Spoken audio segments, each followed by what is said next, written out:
हिंदी साहित्य संपूर्ण घटना चक्र क्विक रिवीजन विद आरती शर्मा। दोस्तों, आपको मेरे चैनल पसंद आए तो इसे शेयर करें, लाइक करें, सब्सक्राइब करें। साथ ही साथ मेरे वीडियोस के अगले नोटिफिकेशंस को पाने के लिए बेल आइकन को प्रेस करें। दोस्तों, आज हम करेंगे घटना चक्र का पार्ट 85 यानी 85। तो चलिए देखते हैं अपने अगले प्रश्न। गौर करेंगे। आत्मनिरीक्षण। आत्मनिरीक्षण किसकी आत्मकथा है? ऑप्शन सी, सेठ गोविंद दास की आत्मकथा है आत्मनिरीक्षण। यूपीपीएससी एलटी ग्रेड परीक्षा 2018 में पूछा गया प्रश्न है ये। व्याख्या देखते हैं। हिंदी के प्रबल पक्षधर, हिंदी के प्रबल पक्षधर तथा समर्थ नाटककार सेठ गोविंद दास ने अपनी आत्मकथा 1957 में, कब? 1957 में आत्मनिरीक्षण शीर्षक से लिखी। ठीक है, किस शीर्षक से लिखी? आत्मनिरीक्षण से। इस आत्मकथा में उन्होंने महात्मा गांधी तथा जवाहरलाल नेहरू के विचारों की आलोचना भी की है।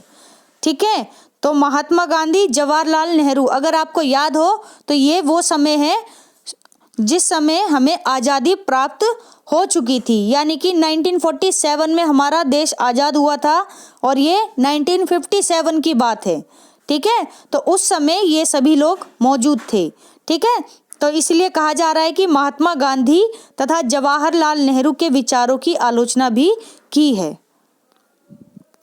अगला प्रश्न है दोस्तों, हिंदी में दलित साहित्य की पहली आत्मकथा किसने लिखी? गौर करेंगे दोस्तों, आपने अगर हिंदी साहित्य पढ़ा है और उसमें अगर आपने स्त्री विमर्श और दलित साहित्य नहीं पढ़ा, हिंदी साहित्य पढ़ा है जिसमें आपने स्त्री विमर्श या दलित साहित्य नहीं पढ़ा, तो समझ लीजिए आपने साहित्य ही नहीं पढ़ा।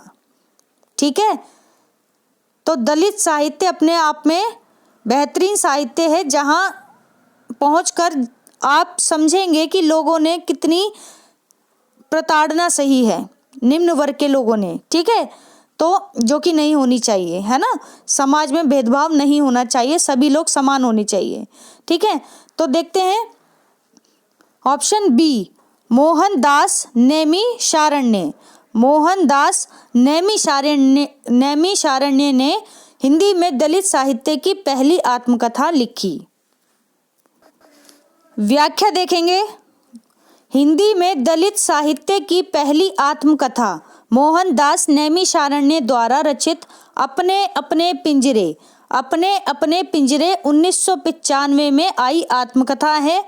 उसके बाद ओम प्रकाश वाल्मीकि ने जूठन नाम से अपनी आत्मकथा लिखी, जो कि 1997 में आई, कब? 1997 में। तथा सूरजपाल चौहान ने तिरस्कृत नाम से दलित आत्मकथाएं लिखी। ठीक है, तो ये तीनों आत्मकथाएं बहुत ही महत्वपूर्ण हैं। इनके नाम आपको पता होने चाहिए और इनके रचनाकारों के नाम आपको पता होने चाहिए। ठीक है, अगला प्रश्न है दोस्तों, जूठन किस लेखक की आत्मकथात्मक कृति है? तो ऑप्शन ए, ओम प्रकाश वाल्मीकि की आत्मकथा है जूठन। ध्यान रखें। अगला प्रश्न है दोस्तों, अपने अपने पिंजरे आत्मकथा के लेखक कौन है? Option B, Mohandas Naimisharanya. ठीक है, अगला प्रश्न है दोस्तों, निम्न में से दलित आत्मकथा नहीं है। तो दलित आत्मकथा नहीं है, कौन सी? ऑप्शन डी, मेरी असफलताएं दलित आत्मकथा नहीं है। बाकी अपने अपने पिंजरे, जूठन और तिरस्कृत, ये तीनों दलित आत्मकथाएं हैं। ठीक है, व्याख्या देखते हैं। मेरी असफलताएं जो कि 1941 में 1941 में आई आत्मकथा है। बाबू गुलाब राय का निबंध संग्रह है। सॉरी, आत्मकथा नहीं है ये, बाबू गुलाब राय का निबंध संग्रह है मेरी असफलताएं। दोस्तों, इंपॉर्टेंट है ये भी। ठीक है, बाकी जितनी भी ऑप्शन में दी हुई रचनाएं हैं वे सभी क्या हैं? दलित आत्मकथाएं हैं। ठीक है, जबकि मेरी सफलताएं आत्मकथा नहीं निबंध संग्रह है। अगला प्रश्न है दोस्तों, मणिकर्णिका आत्मकथा किसकी है? तो मणिकर्णिका आत्मकथा है ऑप्शन डी तुलसी राम की। ठीक है, तुलसी राम की आत्मकथा है मणिकर्णिका। व्याख्या देखें, दलित चिंतक तुलसी राम। दोस्तों कंफ्यूज मत होना, तुलसीदास अलग हैं, ये तुलसी राम है, वो भक्ति काल के थे, ये आधुनिक काल के हैं। ठीक है, तो दलित चिंतक तुलसी राम द्वारा लिखित आत्मकथा मुर्दैया। ठीक है, इंपॉर्टेंट है, ये भी गौर करेंगे दोस्तों। तुलसी राम द्वारा लिखित आत्मकथा मुर्दैया अपशगुन से शुभ शकुन तक, अपशकुन से शुभ शकुन तक के सफर को वर्णित करती हुई आत्मकथा है। इनकी आत्मकथा का दूसरा भाग मणिकर्णिका वर्ष 2014 में प्रकाशित हुआ। ठीक है, यानी पहला भाग तो मुर्दैया हो गई किसकी? तुलसी राम की, और दूसरा भाग मणिकर्णिका हो गई जो कि 2014 में प्रकाशित हुई। यह आत्मकथा तत्कालीन समाज का संपूर्ण विवरण है। यह आत्मकथा तत्कालीन समाज का संपूर्ण विवरण है। अगला प्रश्न है दोस्तों, मुर्दैया किस लेखक की आत्मकथा है? तो लेखक पूछे गए हैं ऑप्शन ए तुलसी राम की आत्मकथा है मुर्दैया। अगला प्रश्न है दोस्तों, रसीदी टिकट इनमें से किसकी आत्मकथा है? तो ऑप्शन ए अमृता प्रीतम की आत्मकथा है रसीदी टिकट। नवोदय विद्यालय प्रवक्ता परीक्षा 2014 में पूछा गया प्रश्न है। तो व्याख्या देखें, रसीदी टिकट अमृता प्रीतम की आत्मकथा है। ठीक है, ध्यान रखेंगे। अगला प्रश्न है दोस्तों, मुड़ मुड़ के देखता हूँ यह राजेंद्र यादव की कौन सी रचना है? किस विधा की रचना है? ठीक है, ऑप्शन डी आत्मकथा। तो राजेंद्र यादव की आत्मकथा है मुड़ मुड़ के देखता हूँ। व्याख्या देखेंगे, मुड़ मुड़ के देखता हूँ राजेंद्र यादव की आत्मकथा रचना है। इन्होंने कहानी, उपन्यास, कविता, समीक्षा निबंध, आत्मकथा आदि विधाओं में भी अपनी रचनाएं की हैं। तो याद रखें दोस्तों। अगला प्रश्न है दोस्तों, निम्नलिखित में से कौन सा जोड़ा सुमेलित नहीं है? तो नहीं है वाला प्रश्न है, गौर करेंगे।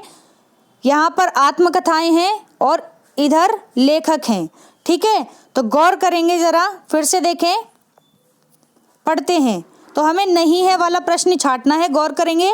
ऑप्शन क मेरी जीवन यात्रा किसकी है? ये राहुल सांकृत्यायन की। फिर है सिंहावलोकन आत्मकथा किसकी है? यशपाल की। फिर है नीड़ का निर्माण फिर किसकी आत्मकथा है?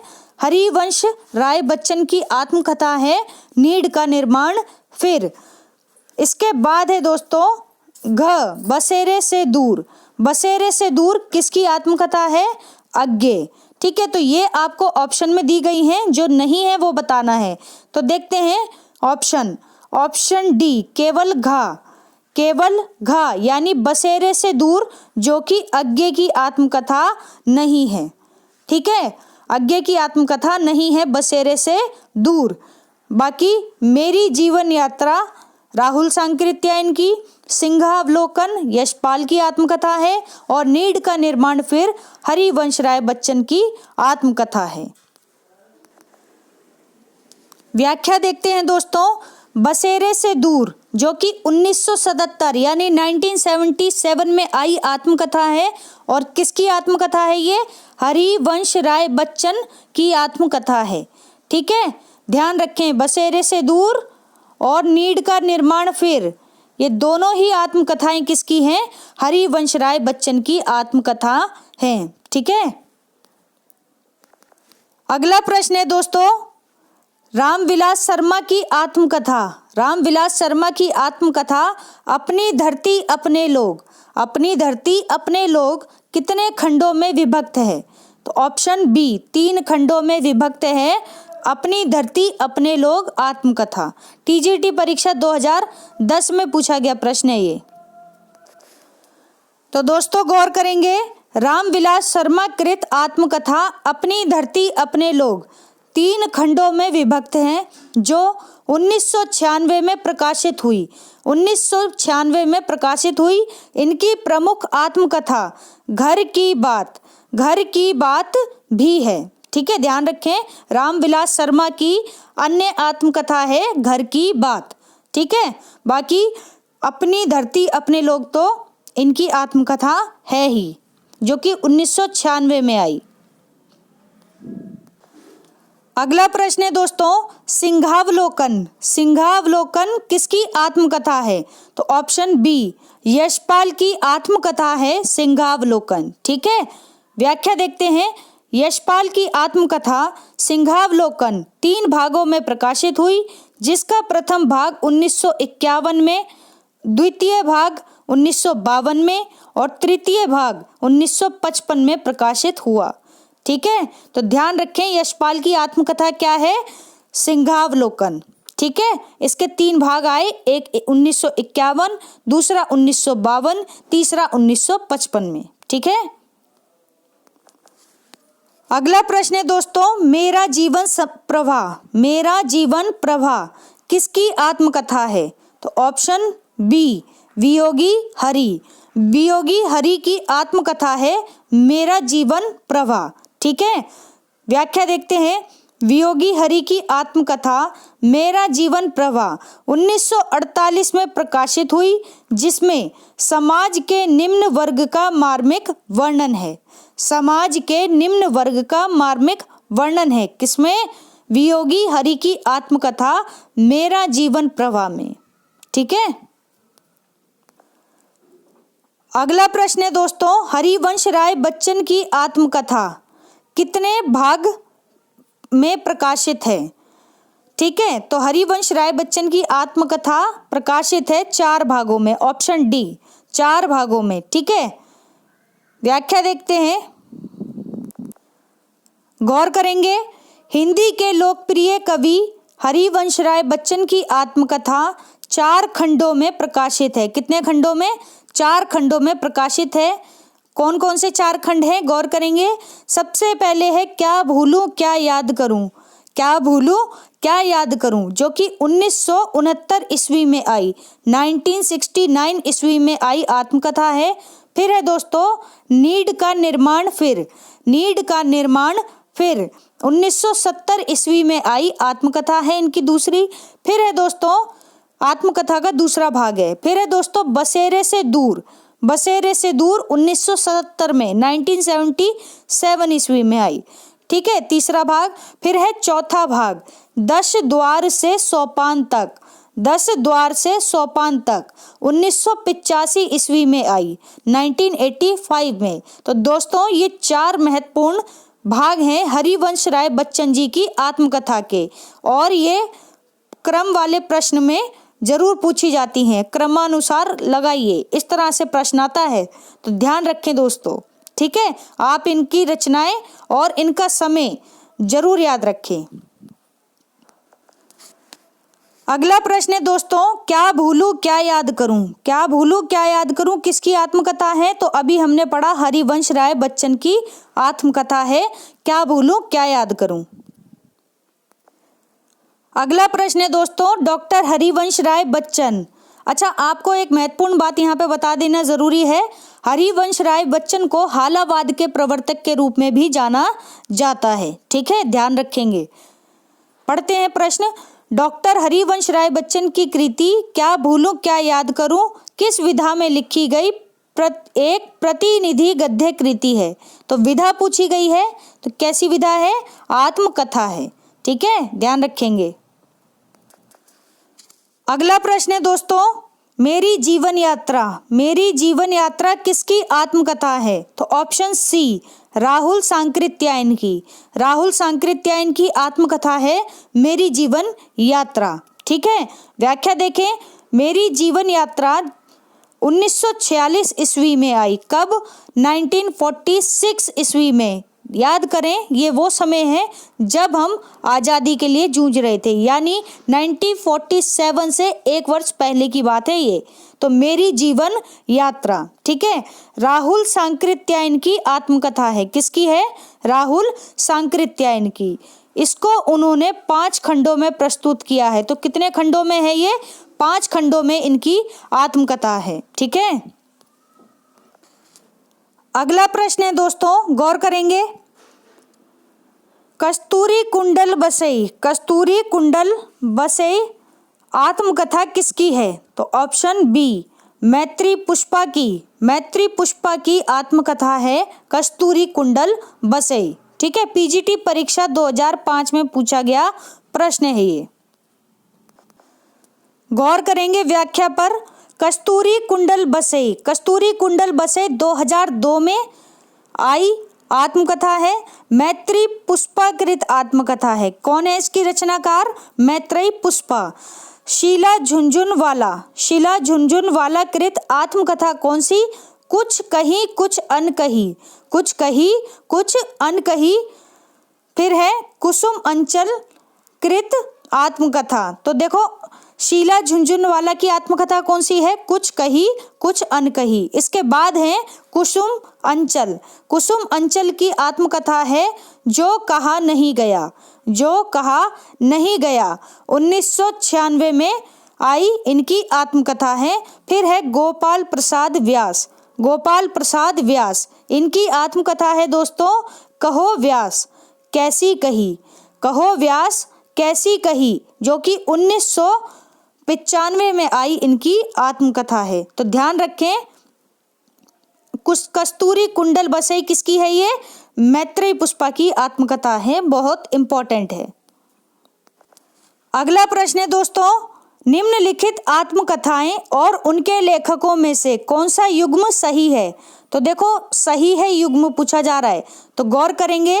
यहाँ पर ये सारी आत्मकथाएं हैं और ये सभी इनके लेखक हैं। तो गौर करेंगे दोस्तों, ध्यान दें। सबसे पहले है सहचर है समय, सहचर है समय, ये किसकी आत्मकथा है? अमृता प्रीतम की।